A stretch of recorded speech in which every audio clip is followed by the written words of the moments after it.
Le 1er août 2026, famille, proches, autorités et compagnons de route ont accompagné le professeur Maker Bati jusqu'à sa dernière demeure à Diosso dans le département du Kwilu, sa terre natale. Parmi les personnalités venues lui rendre un ultime hommage figurait le Premier ministre, chef du gouvernement Anatole Collinet Makosso, plusieurs membres du gouvernement ainsi que le ministre de l'Énergie et de l'Hydraulique, Bruno Jean-Richard Itoa, auprès de qui le défunt a occupé les fonctions de directeur de cabinet durant de nombreuses années. Au nom des collaborateurs du ministère de l'Énergie et de l'Hydraulique, la directrice de cabinet par intérim, Rachel Ndolou, a prononcé une oraison funèbre empreinte de solennité et d'émotion.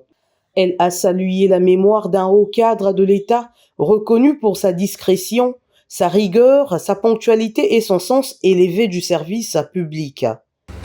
Nous sommes réunis en ce lieu pour rendre un ultime hommage au professeur Maker Bati, directeur de cabinet du ministre de l'Énergie et de l'Hydraulique, un homme dont la disparition soudaine nous laisse profondément affligés. Directeur de cabinet au ministère de l'Enseignement supérieur, puis au ministère des Hydrocarbures, avant de poursuivre cette même mission au ministère de l'Énergie et de l'Hydraulique. Il a accompagné avec une constance remarquable les grandes responsabilités confiées au ministère. À travers ses différentes fonctions, il s'est imposé comme un administrateur rigoureux, un administrateur méthodique, un conseiller avisé et un collaborateur d'une loyauté exemplaire. Enseignant, chercheur émérite, maître de conférence du CAMES en mathématiques appliquées, secrétaire général de l'Université Denis Sassou Nguesso et directeur de cabinet au ministère de l'Énergie et de l'Hydraulique, le professeur Maker Bati aura consacré l'essentiel de sa vie à la transmission du savoir et au service de l'État.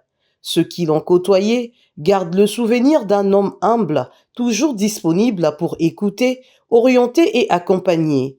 Pour le ministre Bruno Jean-Richard Itoa, sa disparition représente la perte d'un fidèle collaborateur, d'un conseiller avisé et d'un compagnon de travail de longue date.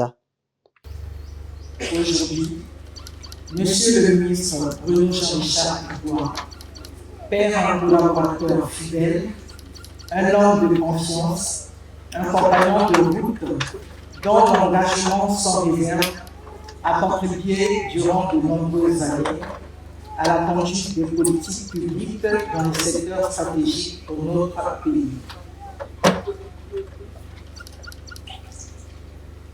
Au sein du cabinet, c'est une profonde émotion qui nous étreint. Les bureaux, les couloirs et les salles de réunion garderont longtemps le souvenir d'un homme dont la présence rassurante, la sagesse, la disponibilité et le sens de l'écoute faisaient l'unanimité. Décédé le 18 juillet 2026, à l'âge de 69 ans, des suites d'une courte maladie, le professeur Maker Bati laisse derrière lui une veuve, des enfants et des petits-enfants. En hommage à son parcours et au service rendu à la nation, il a été élevé à titre posthume dans l'ordre du mérite congolais au grade de commandeur en vertu du décret numéro 2026-262 du 30 juillet 2026.